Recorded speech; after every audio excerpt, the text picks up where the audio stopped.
Good morning, good afternoon, good evening, IBEN, wherever you're listening from. Welcome to the third episode of the IBEN Insights podcast. We've been really happy with the reception so far. People seem to be enjoying it, so we're going to keep it going. Today, I do have some exciting news. We can finally share with you that moving forward, we will be able to post these videos on YouTube publicly. We don't have to use the private only share link, so feel free to subscribe to the channel. You'll get it even a little bit sooner via subscribing to the channel than you would if you waited for it in the Insider. We'll still send it out in the Insider anyways, if that's your preferred method of receiving the podcast. But either way, thank you for listening today. So I think we have a really interesting topic for us, and we have a couple of great speakers as well. We're looking at unconscious bias and a few other types of bias and how it can influence decision making across key IB roles. It's extremely important for us, with global current trends and in some ways the IB being the global leader in education, we have an opportunity to really set the gold standard on how to handle bias. So hopefully we'll have a really invigorating discussion today on the types of biases and how to overcome those in our IBEN roles. So first I'll introduce our speakers, starting with Amy Earl. With 17 years of experience in public schools at both the classroom and district levels, Dr. Amy Earl is committed to fostering growth in both students and fellow educators. She currently teaches the CP Core in Language and Literature Review at Riverview High School. Her journey with the IB has been a career highlight, where she takes pride in helping students develop their unique interests and global understanding. Dr. Earl's multifaceted IB background includes serving as a CP coordinator and an advisor for core components in both the DP and CP. Beyond the classroom, she supports the global teaching community as a workshop leader, site visitor, examiner. She also presented at the America's Global Conference in 2018. Where was that, Amy? Where was the conference at? That was in San Diego. I also Okay. did one in New Orleans. So I've actually done it twice, but I couldn't go back that far in history to figure out what year was that. Like it was all a blur. Pre-COVID. It was pre-COVID. Pre-COVID. Okay. Well, my entire IB journey is post-COVID, so that maybe that ages both of us a little bit. It I puts don't us know. together on one continuous timeline. Exactly. There we go. So Amy is also an alumna of University of Central Florida and Florida State University. Amy earned her doctorate in education from the American College of Education. In her free time, she enjoys her family and exploring the local treasures wherever their journey takes them. She continues to live the IB mission of lifelong learning in every facet of her professional and personal life. I love that. On to Esra. Esra Osman is an articulate children's book author and educational educator dedicated to fostering environments where all students feel seen, valued, and empowered to embrace their identities. After graduating with a first-class bachelor's degree in the UK, she completed a Cambridge CIDTL, a PGCE, and a master's degree in education here in the US. She also focuses on K through 12 learning across both literature and STEAM disciplines. She is pursuing a doctorate in education, exploring how emerging AI technologies can advance inclusion in educational settings. With over a decade of experience in IB schools across the PYP, MYP, and DP, Esra has held roles including MYP coordinator, DP CAS coordinator, and head of inclusion and diversity. She has also served as a program leader across PYP, MYP, and DP in both the Americas and Europe and Asia and Middle East regions, basically all of them. I don't know if there's one that I left out there. That is IBA, AEM, and AP. So you've completed the gauntlet, Ezra. Congratulations. Her work focuses on equity, identity, and bias-aware practices, supporting educators to make fair and consistent decisions that promote opportunity and belonging. So it kind of sounds like you're fairly suited to discuss this topic today, Ezra. That might be a bias that I'm having based on reading that introduction there. So we'll just get started. In our pre-meeting conversations and what's been shared with me, there are three main types of biases that can affect our IBEN roles. There are implicit and unconscious biases, there are cultural biases, and there are systemic biases. And we'll go ahead and talk about each of these one by one, and perhaps I'll lead you into discussing the first one, but what is the most common type of bias in our IBEN role? Go ahead, Amy, Esra, you because want you to did the take that chat one? box. Well, in the chat box, they did say systemic. Okay. I would have Yes. gone along with unconscious bias as a human first, because naturally we are programmed in that way. It's impossible not to have any biases. So I feel like the danger is assuming that it doesn't exist. And it's best to know that it's there. And then how do we go from there? But systemic Yeah. bias was, from the market research that we did, was the one that was most mentioned in our IBEN work. Right. That's a great introduction of unconscious bias.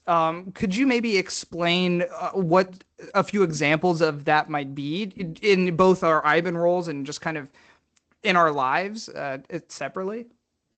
Yeah, for sure. So I have worked, I'm not an examiner myself, but a few of my IBEN colleagues are examiners. And so we've had conversations where my colleague has stated, oh, I can tell this paper is from America, or I can tell this paper is from wherever. And that is some sort of bias. Obviously, you don't know where this paper was taken. However, you can see that there is some sort of programming that's happened to us where we start to see where the biases happen, as well as handwriting can be one. If it's difficult for you to read, you might subconsciously not notice that you are actually judging it without reading it just because it's difficult. So that would be another example. Mm-hmm. And I will say, oh, can I hop in there, Kim? Is Yes, that all right? please do. Yeah. Okay. I will also say, in terms of like the examiner, I'm guilty of that. I see a paper that is scribble scrabbled all over, and I'm like, oh my gosh. Like, and I think it's more because it's a double lift at that point. But the fact that we're talking about it means it's not unconscious. We've now brought it to a conscious bias where we know it's going to be that heavier lift. And so that's half the battle, is realizing that you're being biased. The other half is overcoming that bias to give that student or that candidate the best opportunity against the rubric as you can. But I think in terms of what Esra was also saying about colleagues who have said, I know this paper is from XYZ, I also do that. And it's not on purpose, but when the paper spells, if the candidate says color with a U, I know that the chances are they were not taught, at least in their primary years, when it came to spelling and phonics and grammar in the USA by and large. And again, that could be completely wrong. Maybe they did, but my bias is this is an international student, according to Amy Earl, because I do not spell color with a U. I've seen it, but I know that that's very European, sometimes Canadian, depending on Right. how those schools go. Right. Absolutely. Here specifically with the IB, that is a switch that we have to turn on and off pretty constantly. Which region we're communicating with a certain at a certain time. It's really interesting. You both brought up handwriting specifically. I think PYP educators that are listening are really going to be able to identify with that. My fiance is an elementary school teacher here in DC, and I've looked at their work before, and you'll have one kid, most beautiful handwriting you've ever seen in your life. It's better than me, right? And I'm like, I would love to write like that. And then there's another kid that's total chicken scratch, right? It's like you can't read it. It's all over the place. I need her to translate it for me to be able to read it. But Yeah. when you actually do read it and you analyze both of them, the one that maybe didn't write as well ended up being the better quality, the one that went more into the topic, more in depth. So PYP educators are probably jumping up and down that they're finally being recognized in this way for trying to overcome those unconscious biases. So that's a great introduction to our discussion today. Now I'll move on to a different type of bias, maybe one that's a little more serious, I might say, and that's cultural bias. That one is a little bit more difficult to discuss. So I want to share this diagram that you both shared with me before our discussion today. And I was wondering if someone might be able to explain what we're looking at here, the Hall iceberg model, and what different types of cultures and the biases that we have towards different cultures are kind of personified in the iceberg. Yeah, so for sure, I'll let Amy actually talk about this because she talks about this heavily in her subject in economics. So I'll leave that to you, Amy.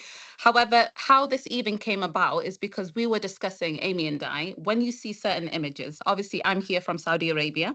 I'm very clearly Muslim. And when I view this picture, the things that I was bringing out might be different to somebody else. Not that it's wrong or right, but it's important that we're seeing the picture as it is. So I see here a mother and a daughter. And the daughter is trying to emulate her mother. So I see that as admirable. She's trying to copy her mum and she's trying to be like her mum when she grows up. Okay. Somebody else might see some sort of discomfort, like how could they cover up this young girl? How could she be forced to wear, a niqab or a abaya at such a young age? And so the picture doesn't say any of that. This is our conversation, but it's important to know that the picture itself is very neutral, and everything else that we believe or feel is our own programming onto the picture. Go ahead, Amy, with the science behind it. Yeah, so basically there was this researcher, Edward T. Hall, and he is from 1976, and he basically came up with this model of an iceberg. And so what we know tragically from the Titanic is you don't see the whole iceberg, and it can be very tragic, but that's also true in terms of human capital, right? And so when we are looking at the iceberg, what we see is only about 10% of a human. And so that is that visible culture above the waterline. So that is things that you can observe, like you see it happening. So that is their symbolism, their ideology, their customs, their traditions, how they dress, like what are they celebrating, those sorts of things. But then you get to the waterline, and that's where those things start to blend. You might see them sometimes, you might not. And then you get into that invisible culture beneath. And those are what grounds them, what roots them into creating the dress and the artifacts and the customs. And so that's their belief systems, that is their perceptions, that is their values and their attitudes towards certain things. And so really the important piece of that cultural bias is don't take it just as at the visible level, but go dive deeper and see beneath the other 90% of why do they do what they do. And it's not saying you have to agree, but understanding where they're coming from and why it's important to them. That's that cultural piece, and why the iceberg is so important to remember is that it's not just it's their way of life. And so it's not for us to create judgment, it's for us to understand where is it that they are coming from so that we can appreciate the choices and decisions that they're making. Yeah, and in some ways, I think this is one of the more important topics that we can cover in IBEN and on this podcast without any sense of cultural understanding and sort of standardization. There's no reason for us to exist, right? It doesn't work if we don't at least.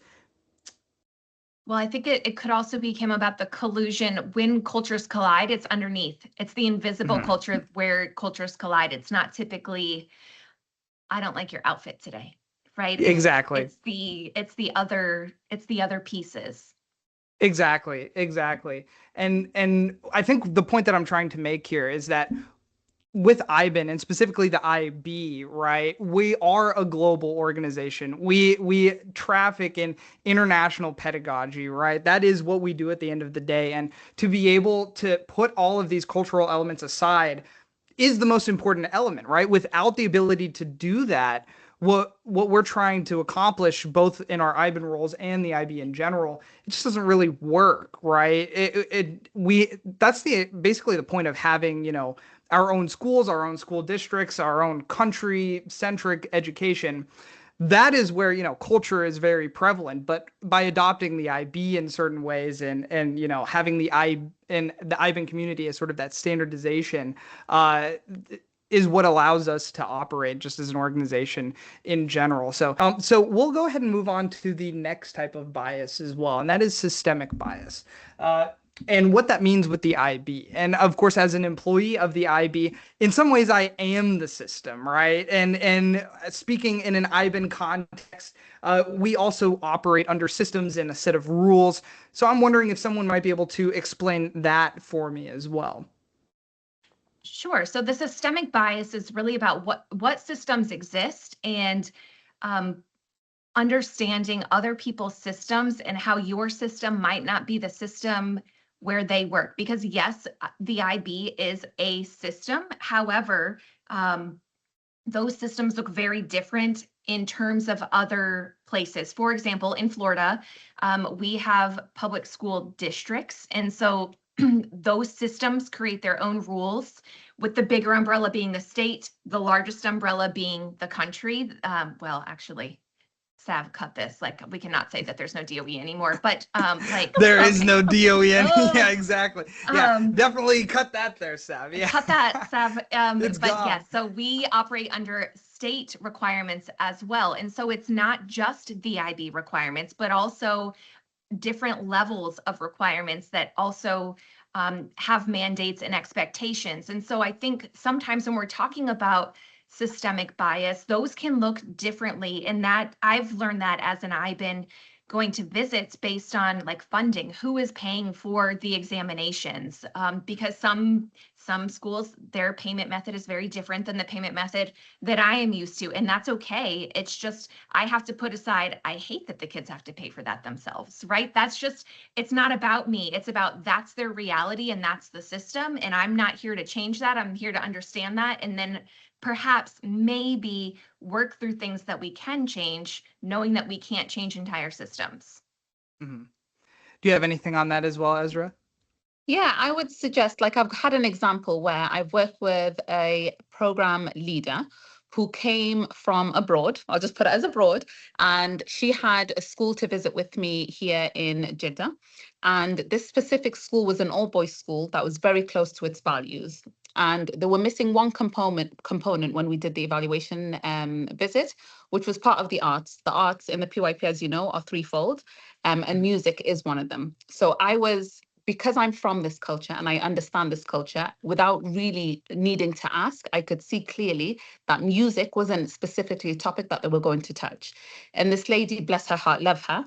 And she was like, just pick up music. It's the easiest one. Just pick up music. And she's telling it to like a board member of men. And she kept on mentioning it. And they did not want to say, we're not going to pick up music because this is not what we want to do with our students. However, I could clearly see that cultural clash there. So again, systemic bias, as in the system is there. It might look differently in different places. Just down the road, there's a public school that would love to do music and all the arts. However, we've just got to really read the situation that we're going into. There needs to be a level of cultural humble and sensitivity as we walk into these schools. I think that's a great segue into kind of what I was saying before, as my cat goes crazy back there. I love it. I hope you keep that in. She's a it will. Yeah, she's a big fan of the podcast. She's a little crazy, but I think that's a great kind of segue back to what I was discussing earlier with the IB trying to set itself as the gold standard of what it looks like to overcome bias and try and ignore bias. Now, if anybody listening feels like the IB is not accomplishing that to a high mark, feel free to reach out to us. We'd love to discuss it with anybody who doesn't feel like we're achieving that, but I think at the end of the day, in any organization, especially one of this size, there are always going to be some things that fall through the cracks. And so I think trying to overcome these types of biases, both on this macro stage of the IB, this giant organization, but even in our smaller micro organizations like our classroom, there are always going to be issues in the system and issues in the rules that have been set that implicitly create bias. So those are definitely some things to kind of keep in mind and be aware of. So, that's a great introduction, I think, of the three types of biases. So before we move on to how to solve this, one other type of bias that I want to just quickly touch on is generational bias. I know that it's one that came up earlier as well. I'm the youngest person on my community building team by about 15 years. And maybe I have a bit of a bias against my community building team. I love all of them. And I know they're going to listen to this and they're going to laugh. There's some things that I know how to do and I've been raised to do with technology that they don't know. And sometimes they defer to me on such things. Maybe, some deletes out there, will reach out at all hours of the day if, something isn't working on her laptop. Hello, delete. What is this generational bias? Am I explaining this correctly? Is it more than that? I would say it is a little bit more, but you're touching on the right points for sure. As in, I feel like every single international school that I've been a part of, we've always had that friction of the assumption that the more experienced teacher, first of all, is resistant to change. Okay. They're used to rigor. and the younger teacher or the younger educator, just give them the IT stuff, the AI, the innovation, they're good with that. So that assumption has always been there from the start of my career. And so recognizing that as well to see how can we support each other in that. First of all, it's an assumption that's really shouldn't be there anymore. Okay. What's to say that a younger educator doesn't have rigor? You know, or what's to say that a more experienced teacher isn't as good as working with AI and technology as a younger educator? So those assumptions are important to recognize. Amy? Yeah, and I was just going to say too, I think it's different in terms of generational, and we know that there are social media things that are trending that help kind of explode some of these biases. You know, if we're talking about people in the baby boomer era, and then they say something, and then there's a response of, okay, boomer, that sort of thing.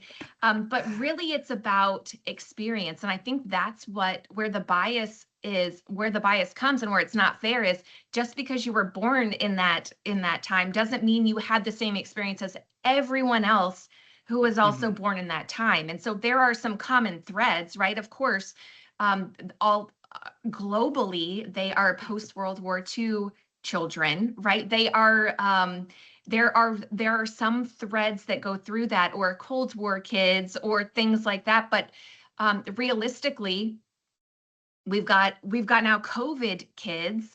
Right. But on the Yep. other side of that, I was a COVID teacher. And so we all experience COVID, but in different stages and phases of our lives. And so the way you experience something determined on age is kind of the way that it shapes your outlook on things. And so, for example, being from Florida, my daughter was a COVID pre-K-er, right? And so she was 4 when COVID happened. Fortunately for us, my husband is a first responder and I was a teacher. And so our state deemed us essential work staff. And so our daughter's childcare never closed for essential worker kids. So my daughter, who is now 10, never experienced the stay at home, be masked all of the time, you can't go out, as where there are kids who are her same age who grew up in other states where that was the reality. And so again, the phenomenon, if you will, was the same, but the experience was very, very different. And so that's where the generational bias really comes in, is assuming everyone of one generation has the exact same experiences. You can't do that.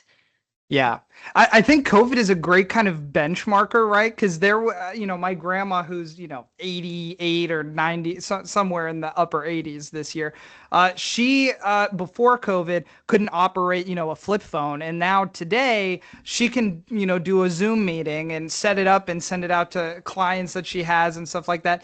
It's pretty remarkable. You're saying, I think there was a time where the automatic assumption was nobody knew how to, at a certain age, nobody knew how to operate certain pieces of technology. But now, especially with the advancements in AI, I think that it definitely has to subvert our expectations, and is kind of a good case study to show what bias is in general, and maybe why we need to re-examine our biases, right? So I think that's a perfect sort of way to move into the IBEN toolkit. Some things that I can do and some things that we can do as IBEN to overcome all of the types of biases that we've discussed. I'm also happy to share if there's anything you want me to pop up on the screen again that might be able to help aid. Totally up to you guys, but I'll let you guys explain that. Ezra, you want to start, or you want me to start? So what was the question, guys? Tools. Yeah. Yeah, tools that we're use. now going to wrap it up with the solutions to overcoming the biases. The toolkit. I got it. Yeah. Thank you, Amy. That was your section. I'm happy, and I'll chime in. Cheerleader you on. Okay, so when we are talking about tools, it's important to know, what do you currently have in your toolkit? What do you currently use, and how do you use them? So, for example, when I'm going on a visit, I will ask a lot of questions, like, how do I assimilate myself with you? Because when I am coming to your school, I am the guest. However, I don't want to be the judgy guest that everyone is anxious about them coming over, right? I don't want to be the Wicked Witch of the West, right? I want to make sure that I understand where you're coming from. And so I want to make sure that I'm asking the right questions so that I'm in the right mindset, and making sure to say, I want to make sure we're both comfortable. How do we, what should I expect on a daily basis? What should I wear? How are we going to approach X, Y, and Z? And so I think being very cognizant and proactive of understanding the culture before you step foot into a school or even into a workshop. Examining is a little different. That's very cut and dry with the rubric, right? You are grading to the mark scheme, to the rubric and the criterion. So that's a little bit easier, but making sure that you are being very aware of where we're coming from and where we're going, and being on the same page in that matter, I think goes very, very far. Ezra, what else? Absolutely. I think the way me and Amy met was on an evaluation visit in the States, which I enjoyed very much, Amy. And during that evaluation visit, we noticed we were having meetings, many, many meetings. I shouldn't say mundane, but a lot of meetings as you do in evaluation visits. And during one of them, there was just this loud music that kept on happening. And the people from the school were aware of it. They just listened, sit back and relax for a little bit. And me and Amy were like, what is going on? There's like Beyonce cracking out R&B. We did not understand what was happening. And so we were a little bit judgy because we were feeling a little bit distracted from, the practices and principles that we're supposed to get through. Now, what we did do, Amy actually did lean into it and say, why is it that you do this practice? And so when she asked that question, that was an opening for us to understand their culture in their school. And the head of school actually told us to come outside in the corridor, and we saw, as this music was happening, every time students were changing classes, you've got students dancing in the corridors as they're moving from one space to another. And at that point, we realized we could really embrace this culture. And it's something that's wonderful. It's the whole school dancing at one point and taking a break and then back into learning again, which it's beautiful to celebrate it in that way. So instead of us having that situation where it's what's going on, it's very distractive, as opposed to actually celebrating with them and understanding their type of culture. I think that's one thing, leaning into the culture that we're actually going into in terms of school evaluations.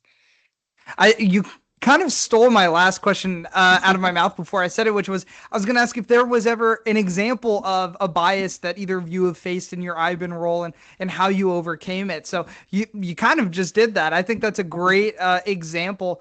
It kind of touches on all of the different types of biases that we've discussed in some ways, especially the kind of cultural bias, right? Where we don't know maybe why this school in particular, this community, maybe values music so much in their break time. And on the surface, we maybe see that as unprofessional, but when you look deeper, and you get past those assumptions, you maybe see the deeper value in that, and why they do it.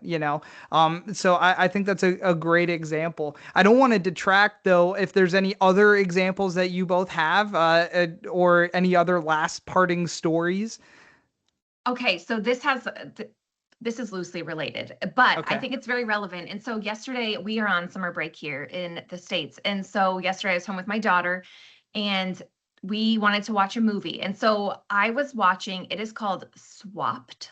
And it is an animated, like animal-esque movie, and it's on Netflix. But basically the premise is this little, I want to say it's a hedgehog, but it's this like mythical creature. It looks like a hedgehog / otter. It swims. Anyway, I've got the picture right here. It's in my head. And so it's just like most other children's movies where the parents are like, don't do this, this is why, and they tell this story, the historical knowledge of why we do what we do. And so I was like, honestly, this is a great example of like all three types of bias, and how that kind of imposes itself on not only like kids, but adults and cultures and societies and microcosms of the world. And I don't want to spoil it, but honestly, if you haven't seen Swapped, and I'm not being paid, but it was one of those where I was like, this is a really organic, teachable moment about why it's important to not take everything just at face value, bring it back to the iceberg, but understanding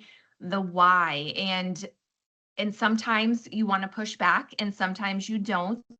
But it's really important that that kids are seeing that. And so I do want to say, I feel like the IB, through its mission statement, tries to make sure that we are giving equitable time to voices and choices and spaces and appreciation for different cultures, and knowing that with with different opinions, other people can also be right and all of that. But I think all of that bias, what's implicitly said in that mission statement is you must put your bias aside, so at least you can listen in and lean in and understand. Yeah. That's a great ad for that movie. We're not sponsored by Netflix yet, but you're making, I mean, that was beautiful. I want to go watch that movie right away. If these are all the feelings that you had coming out of it. I got a little teary-eyed at the end. Yeah. Well, that's a fantastic representation. I'm sure there are some people who have also watched this movie with their children and can relate similarly to how you felt after watching that. But fantastic. I'm gonna have to go and give that a watch now. I am looking. I think you put the description of an otter hedgehog hybrid character pretty perfectly. I think that's how I would describe it. And then this bird character with kind of like almost she's like beautiful. feather She sounds dreads. like Ezra. Yeah. Oh, stop it. Is she English? I don't know. I'm not good at accents, but like she's English, but also like English and Australian get tricky for me. Like, yeah, I'll take it. But it's very regal, regardless. So, right after this, Ezra, you and me, we're gonna have the watch party. Okay, get your popcorn telling you right ready. Now, I'll get my sweet popcorn ready. Don't you we have worry, enough time Sam. before the next webinar, right? It'll all be okay. But I want to thank Esra and Amy one last time for joining me today on the podcast. I think this was a really fun discussion. I hope that everybody listening is going to enjoy, and just thank you to everybody who continues to listen and continues to support, and also continues to be active in the IBEN community in other ways. And the LinkedIn, coming to the webinars, reading the Insider, all of it really goes to show how much you all are appreciating it. So feel free to reach out to iben@ibo.org if you all ever have any questions. Until then, we will see you next month, and thank you so much. Take care.